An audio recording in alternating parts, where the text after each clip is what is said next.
পরের জায়গা পরের জমিন ঘর বানায় আমি রই।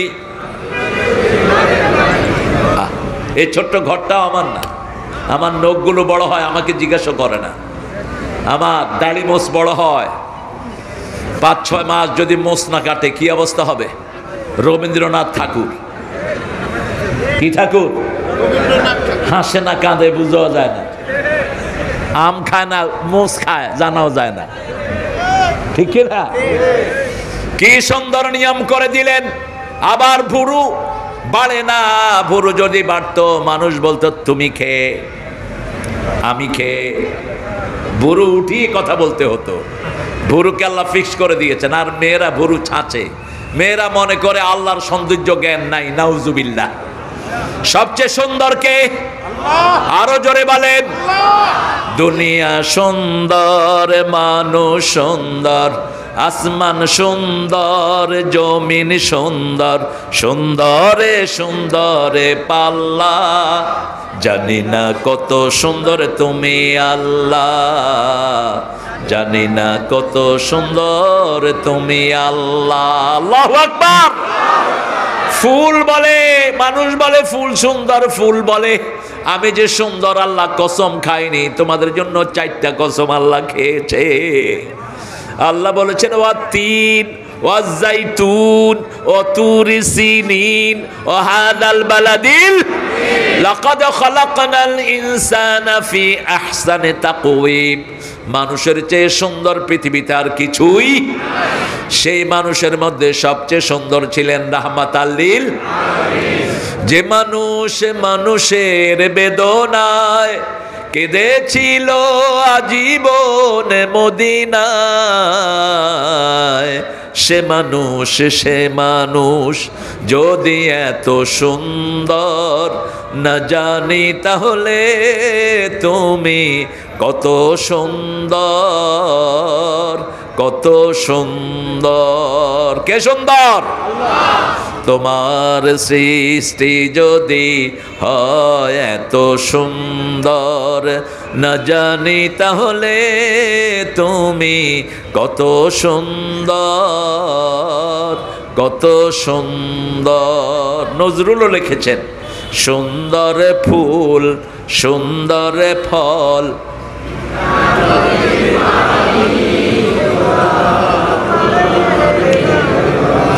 খোদা তোমার মেহেরবানি। এত শুটকি কোথায় যায়? শুটকি আলাদের গায়ে শক্তি নয়। আর একটু জোরে গান বাবারা। সুন্দর ফুল সুন্দর ফল, মিঠা নদীর পানি, আল্লাহ আল্লাহ তোমার মেহেরবানি। আল্লাহর শুকর আদায় করি, আলহামদুলিল্লাহ। এখন একটা দোয়া পড়বো, কিয়ামত পর্যন্ত সওয়াব পেতে থাকবেন। সুবহানাল্লাহ নাই? কিয়ামত পর্যন্ত সওয়াব আসবে। 3 ব্যক্তি পাবে না সওয়াব। প্রথম ব্যক্তি যার দল ইসলাম না, তার কোনো আমল কবুল হবে না। আমার প্রিয় মুহতারাম আয়াতটা ইউজ করেছেন, আপনারা খেয়াল করেন নাই। সূরা আল ইমরানের 85 নম্বর আয়াত, মাইয়াবতাগি গায়রাল ইসলামি দীনান ফালান ইউকবালা মিনহু ওয়া হুয়া ফিল আখিরাতি মিনাল খাসিরিন। যে ব্যক্তি বা জনগোষ্ঠী ইসলাম ছাড়া কোনো দল করলো, তার কোনো আমল কবুল হবে? কে বলছেন? কে বলছেন? আপনি ভোট দিয়া কবুল করে দিতে পারবেন? সারা দুনিয়ার সব লোক একসাথে হলে কবুল হবে? আল্লাহ বলেছেন হবে না, হবে না। আহুয়া ফিল আখিরাতি মিনাল খাসিরিন, তার দুনিয়াও শেষ, আখিরাতও।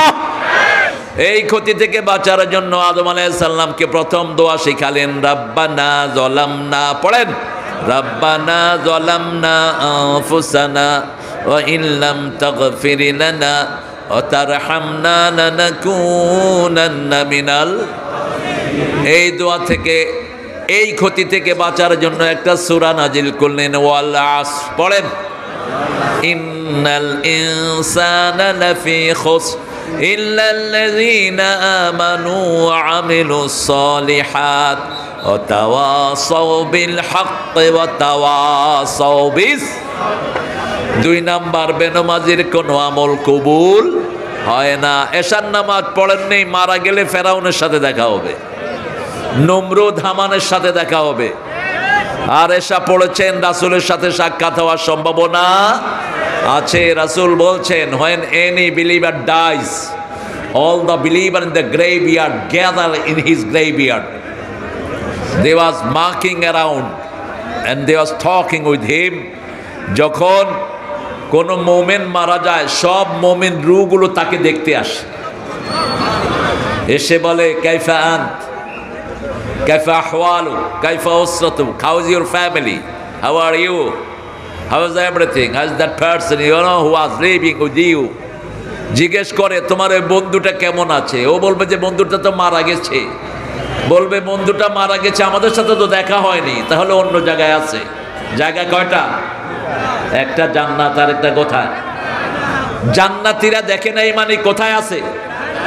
জাহান্নামে আছে। জিজ্ঞেস করে তোমার পরিবারকে কেমন রেখেছো, পরিবার কেমন রেখে এসেছো। বলছে ছোট ছেলেটা খুব বেশি কাঁদছে, মেয়েটাও কাঁদছে।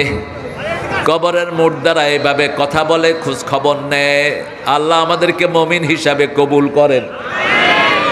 কথা না, কথা না, এই ভলান্টিয়াররা কথা বলবা না, কেউ কথা বলে না।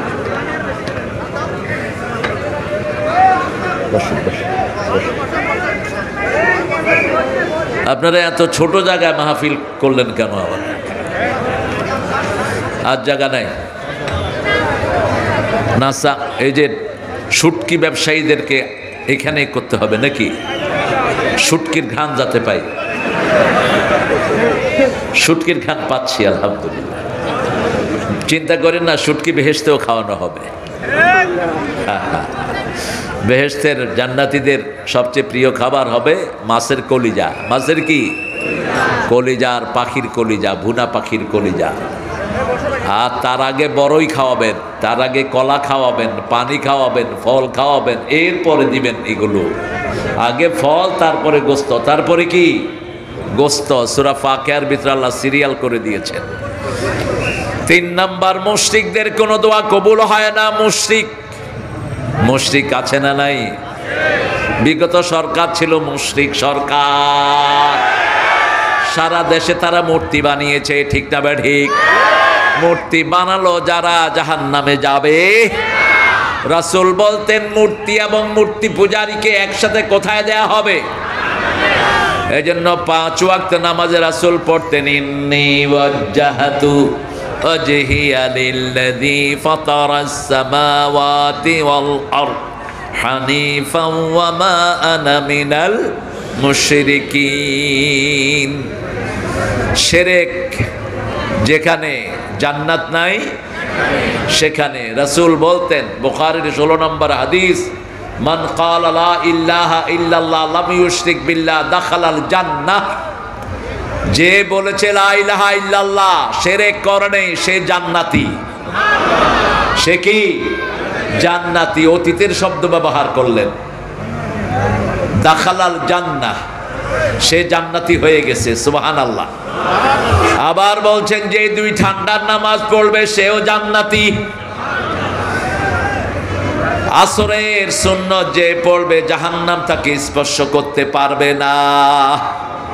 আমরা এটাই পড়ি না, আমরা আসরের সুন্নতটা পড়ি না, খুব কম। এখন আসেন দোয়াটা পড়ি। সুবহানাল্লাহি ওয়া বিহামদিহি আদাদা খালকিহি ওয়া রিদা নাফসিহি ওয়া জিনাতা আরশিহি ওয়া মিদাদা কালিমাতিহি। রাসূল এটা 9 বার পড়তেন। কয়বার? 9 বার। সকালে 3 বার, সন্ধ্যায় 3 বার, আর মাগরিবে, জোহরে 1 বার, আসরে 1 বার, এশাতে 1 বার। এরকম সূরা ইখলাসও পড়তেন, নাস, ফালাক, কুল হুয়াল্লাহ। সকালে 3 বার, বিকালে মাগরিবের পরে 3 বার, আর জোহরে 1 বার, আসরে 1 বার, আর এশাতে 1 বার। আর যখন মন খারাপ হতো তখন এই 3টা সূরা পড়ে ফু দিতেন আর বলতেন কাফাতা কাফাতা কাফাতা, enough to save yourself from all calamity, সব কষ্ট থেকে মুক্ত হওয়ার জন্য এই 3টা সূরাই যথেষ্ট যথেষ্ট যথেষ্ট। আর আমরা কি লাগাই? তাবিজ লাগাই। তাবিজ নাই, তাবিজ রাসূল দেখলে ছিঁড়ে ফেলতেন, এবং তাবিজ কারো হাতে থাকলে ওকে কালেমাও পড়াতেন না রাহমাতাল লিল আলামিন। এগুলো আপনারা মনে রাখবেন। আপনারা একটা দলের সাথে জড়িত হন, এই দলটা হোক তাবলীগ, হোক ইসলামী আন্দোলন, হোক কোরআন কায়েমের আন্দোলন, অর্থাৎ আপনার জীবন হবে কোরআন কেন্দ্রিক। তবে যারা নামাজ কায়েম করে না এরা কিচ্ছু করে না, যারা দিন কায়েমের আন্দোলন করে না এরা কিচ্ছু করে না। কার কথা? লাস্তুম আলা শাইইন হাত্তা তুকিমুত তাওরাতা ওয়াল ইনজিলা ওয়া মা উনজিলা ইলাইকুম মির রাব্বিক। তোমার কিচ্ছু কবুল হবে না যতক্ষণ আল্লাহ যা নাজিল করেছেন তাওরাত, জবুর, ইনজিলে এবং কোরআনে সেটা যদি তুমি কায়েম না করো। রাসূল 13 বছর শুধু দলের আন্দোলন করেছেন। কিসের আন্দোলন? 13 বছরে নামাজ নাই, রোজা নাই, হজ নাই, যাকাত। 13 বছরে শুধু বলেছেন উদখুলু ফিস সিলমি কাফা, ইসলামে ঢুকো, ইসলামে ঢুকো, ইসলামে ঢুকো। আমার দল হলো লা ইলাহা ইল্লাল্লাহ, লা ইলাহা ইল্লাল্লাহ, লা ইলাহা ইল্লাল্লাহু মুহাম্মাদুর রাসূলুল্লাহ সাল্লাল্লাহু। হিসাব দিতে হবে কার কাছে? আল্লাহ বলছেন এমন কেউ নাই যার হিসাব হবে না। তবে কারো কাছে যদি আল্লাহ হিসাব চায়, হিসাব দেওয়ার ক্ষমতা কারো নাই। রাসূল দোয়া করতেন, পড়েন আল্লাহুম্মা হাসিবনি হিসাবাই ইয়াসীরা। রাসূল কাঁদতেন আর দোয়া করতেন। মা আয়েশা বললেন এই দোয়া আপনি করেন কেন? গফিরা লাকা মা তাকাদ্দামা মিন যামবিকা ওয়া মা তাআখার। সূরা ফাতিহার প্রথম আয়াতে, দ্বিতীয় আয়াতে আল্লাহ বলছেন ও নবী আপনার আগের পরের সব গুনাহ আমি মাফ করে দিয়েছি, কেন আপনি এই দোয়াটা করেন? রাসূল বলতেন আয়েশা আল্লাহ যদি কারো কাছে হিসাব চায়, হিসাব দেওয়ার ক্ষমতা কারো, তবে আমার আল্লাহ আমাকে ওয়াদা করেছেন ইয়া তাগাম্মাদনি আল্লাহু বিরহমাতি, তিনার রহমত দিয়ে তিনি আমাকে ঘিরে দিবেন। আল্লাহু আকবার। তারপরে আমি এই দোয়াটা করি যাতে আল্লাহ রাব্বুল আলামিন আমার উম্মতদেরকে মাফ করে দেয়। সেই উম্মতরা আজকে বিড়ি খায়। সৈয়দপুরে অবশ্য বিড়ি নাই, হ্যাঁ?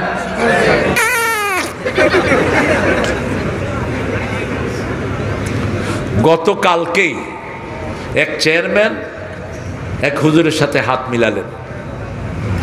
তো হুজুর আরেকজনের সাথে হাত মিলালেন। হুজুরদের সাথে হাত মিলে আমরা কি করি?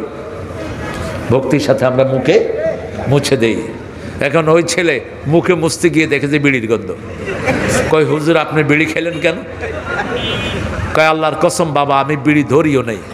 কয় আপনার হাত দিয়ে কি আরেকজনে খাইছি বিড়ি? কয় আমার সাথে চেয়ারম্যান একটু আগে হাত মিলেছিল। কটাইলে বুঝছি ওই চেয়ারম্যানে কি করছে। এরকম চেয়ারম্যান আপনারে কি দিব? যেটা বিড়ি খায়, যেটা গাঁজা খায় আপনারে কি দিব? যেটা মদ খায় আপনারে কি দিবে এই চেয়ারম্যান? ঠিক তবে ঠিক। যে এমপি চোর, ওই চোর আপনাকে কি দিবে? আশ্চর্য। আমি এক এমপির পোলা, অনেক পয়সালা বাপ, দাদা ছিলেন পয়সালা। বাপকে দেখেছি দাদার জমি বিক্রি করে মানুষের খেদমত করেছে। আর পাশেই দেখেছি আরেক এমপি ঢাকায় বাড়ির পর বাড়ি কিনেছে। যারা এমপি হওয়ার পর গরিব হয় এরা হলো আল্লাহর ওলি। যারা এমপি হওয়ার পর পয়সালা হয় এরা চোর, ডাকাত, হাইজাকার। তোর পয়সা বাড়ে কেমনে? ওমরের তো পয়সা বাড়ে নাই। ওমর খলিফা হওয়ার পরে রাজপুত, খলিফা হওয়ার পরে চিকিৎসার পয়সা ওমরের কাছে নাই। আবুলুল ওনার পেটে ছুরি মেরে দিয়েছে ফজরের নামাজে, চিকিৎসার পয়সা পায়নি ওমর। আবু বকর মক্কার সবচেয়ে ধনী পরিবারের সন্তান, এখনো তার বাড়ি।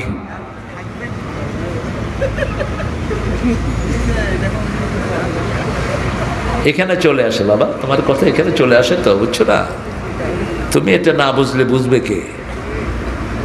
আবু বকর ওনার বাড়ির দাম এখনো সবচেয়ে বেশি। আপনারা মক্কায় গেলে দেখবেন মসজিদে আবু বকর, কাবাগরের পাশেই মেসফালার প্রথম যে 5 তলা বাড়িটা, এটা কার বাড়ি? আবু বকর রাদিয়াল্লাহু আনহু ক্ষমতায় বসলেন, তিনি খলিফা। বিবি বলছে একটু ফিন্নি খেতে চাই। ফিন্নি, ফিন্নি বলে তো আপনাদের এখানে পায়েস।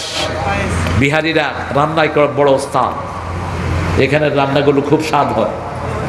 আমি খেয়েছি রাতে, আমি সুযোগ পেলে রাতে খাই, অত্যন্ত মজাদার। কিছু হোটেল আছে সারা রাত খোলা থাকে, রান্নাও স্বাদ। পায়েস খেতে চাই। আবু বকর বললেন পায়েস খাওয়ানোর পয়সা আমার কাছে নাই। বিবি 1 মুঠ করে চাউল সরিয়ে রাখলেন। 10 দিন পর একটু গুড় দিয়ে লেড়ে ওমর ফারুক আবু বকরের সামনে দিলেন। তিনি খেতে বসে বলছেন এটা আসলো কোত্থেকে? বিবি বলছেন 1 মুঠ করে চাউল সরিয়ে রেখেছি। ট্রেজারিতে গিয়ে বাইতুল মালে গিয়ে আবু বকর রাদিয়াল্লাহু আনহু বলে দিলেন কালকে থেকে আমার ঘরে 1 মুঠ কম চাউল দিয়ে দিও। সেই 1 মুঠ চাউল বাকি গরিবের ঘরে পৌঁছে দিও। এরা এমনি জান্নাতের সুসংবাদ পায়নি। সাহাবীদের মতো সারা পৃথিবীর সব মুমিন আমল করলেও সাহাবীদের পায়ে সমান হবে না। তবে অনেক আলেম চেষ্টা করে, ঠিক না ঠিক? অনেক মানুষ চেষ্টা করে, আছে না নাই?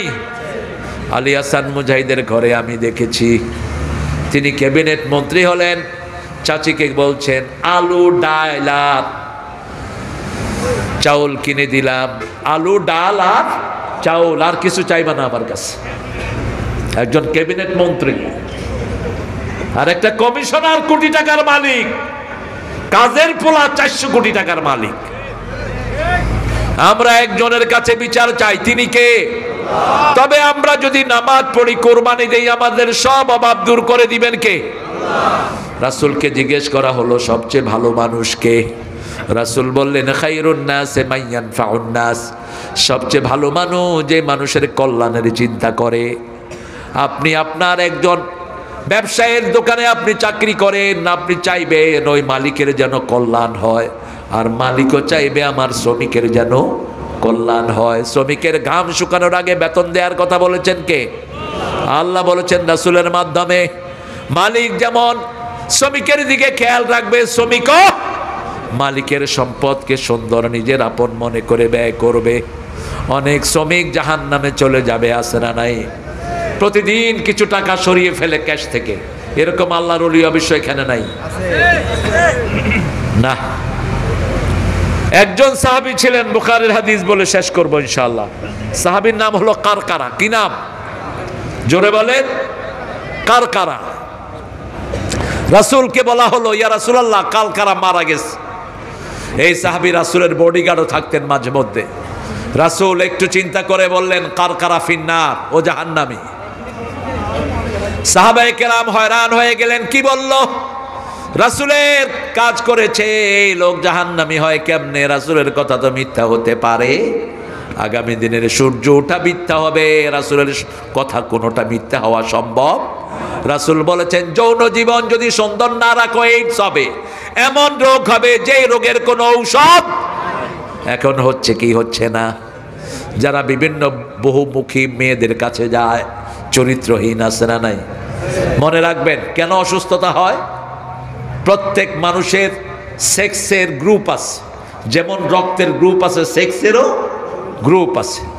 আপনার বিবির সাথে আপনার যখন সেপারেশন হয়ে যায়, বিবি আরেকজন স্বামী নিতে 4 মাস 10 দিন অপেক্ষা করা লাগে, ঠিক কি না? তার শরীরটা পবিত্র হয়, আরেকজনের জন্য ম্যাচিং হয়। এখন যারা জিনাকার, এদের তো কোনো চরিত্র নাই, যেখানে সুযোগ পায় সেখানেই শয়তানি করে। এই জন্য এরা এমন রোগে পড়ে যার কোনো ঔষধ।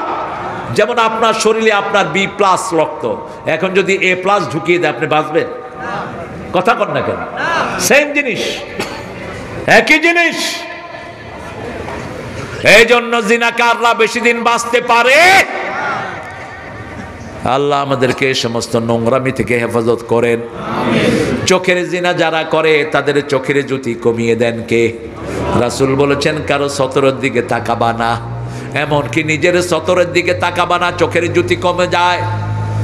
আবার রাসূল সাল্লাল্লাহু আলাইহি সাল্লাম বলেছেন ডান হাত দিয়ে কখনো নিজের প্রাইভেট প্রপার্টি টাচ করবা না, দুই যুবতী মেয়ে এক ল্যাপের নিচে ঘুমাবা না, দুই যুবক ছেলে এক ল্যাপের নিচে ঘুমাবা না। বাচ্চার বয়স যখন 7 বছর হয় বিছনা আলাদা করে দেন, ছেলে হোক মেয়ে হোক আলাদা করে দেন। ছেলের বিছনা আলাদা, মেয়ের বিছনা আলাদা। আবার ঘরকে পর্দা দিয়ে সুন্দর করে দেন। মায়ের ঘরে ঢুকলে অনুমতি লাগে, লা তাদখুলু বুয়ুতান গায়রা বুয়ুতিকুম হাত্তা তাস্তানিসু ওয়া তুসাল্লিমু আলা আহলিহা। নিজের ঘর হোক অন্যের ঘর হোক, আগে অনুমতি নাও, সালাম দাও, তারপরে ঘরে ঢুকো। সাহাবায়ে কেরাম বলছেন, ইয়া রাসূল, আমার মা, mummy, my mother who has carried me on her lap, যে তার অন হার টামি, যার পেটে আমাকে তিনি ধারণ করেছেন, সেই মায়ের ঘরে ঢুকতেও কি অনুমতি লাগবে? রাসূল বলছেন, হ্যাঁ লাগবে। আবার জিজ্ঞেস করলেন, রাসূল বললেন, আতুরিদু আন তারা উম্মাকা উরিয়ানা, তুমি কি তোমার মাকে উলঙ্গ দেখতে চাও নাকি? সেটা যদি না চাও, মায়ের ঘরে ঢুকতেও কি লাগবে?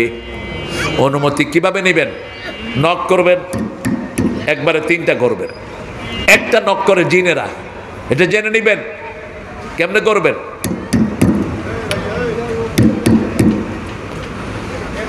কেউ আছেন?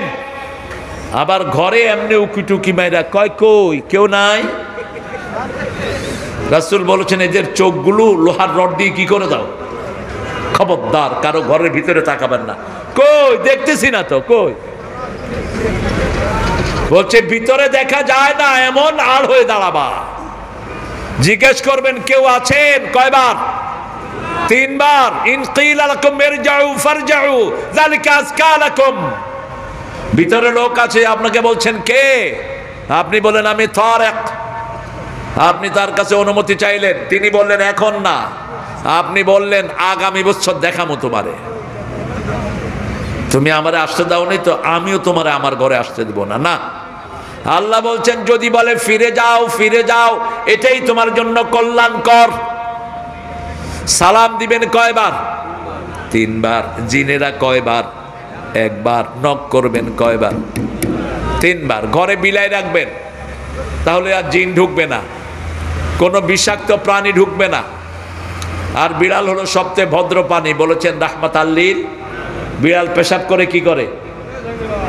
কি করে? আর আপনারা পেশাব করে কি করেন? রাস্তার পাশে পেশাব করে ধুয়ে চলে যায়। আপনারা না, অন্য লোকেরা আর কি আছে না? পায়খানা কোথায় করে? রাস্তার পাশে। নিষেধ, কোনো গর্ত পায়খানা করবেন না। যদি করেন তাড়াবেন আগে, হুস, অথবা 3টা তালি দিবেন, কোনো জিন থাকলে সরে যাবে। একজন সাহাবী গর্তের ভিতরে পেশাব করেছে, জিন তাকে মেরে ফেলেছে, ওই সাহাবীকে মেরে ফেলেছে জিন। অত্যন্ত সতর্ক। আপনি যখনই এই কাজটা করবেন, দোয়াটা পড়বেন। তো খেতে যখন করবেন কেমনে করবেন? খেতে করবেন, উত্তরে দক্ষিণে বসবেন, পূর্বে পশ্চিমে না। বসে যখন কাজটা সারবেন তখন পড়বেন আল্লাহুম্মা ইন্নী আউযু বিকা মিনাল খুবসি ওয়াল। তাহলে আপনার সতরার শয়তান দেখবে না, শয়তানের চোখ অন্ধ হয়ে যাবে। আবার যখন সেখান থেকে মুক্ত হলেন, আপনি পড়েন আলহামদুলিল্লাহ গুফরানাক, আলহামদুলিল্লাহ আল্লাযী আযহাবা আন্নিল আযা ওয়া আফানি। আপনার সব গুনাহ মাফ করে দিবেন কে? ওই যে কারকারার ব্যাপারে সাহাবীরা খোঁজ করতে লাগলেন, গিয়ে দেখলেন গনিমতের একটা জামা তিনি না বলে নিয়েছেন। কেন চিন্তা করেন, রাসূলের সাহাবী, রাসূলের বডিগার্ড, একটা জামা না বলে নিয়েছে, ওই জামা আগুন হয়ে তার শরীর পোড়ায় দিচ্ছে। আর দেশের কত হাজার কোটি টাকার সম্পদ, ঠিক না বা ঠিক? এই সৈয়দপুরের রাস্তা 1 বছরও যায় না, রাস্তার সড় বাকলা শেষ। কারণ রাস্তায় পড়ার চেয়ে নেতাগো পেটে পড়েছে বেশি। রাস্তায় পড়ার চেয়ে ঘুষখোরদের পেটে পড়েছে বেশি। রাসূল বলছেন কিয়ামতের ময়দানে প্রত্যেক চোরের জিনিস তার ঘাড়ে উঠিয়ে দিবেন কে? এটা রাসূলের কথা না। ইয়াহমিলুনা আওযারাহুম আলা যুহুরিহিম, প্রত্যেক চোরের চুরির সম্পদ সব তার ঘাড়ে উঠিয়ে দেয়া হবে। সাহাবায়ে কেরাম বললেন এত ছোট্ট ঘাড়ে এত বড় জিনিস কেমনে ধরবে?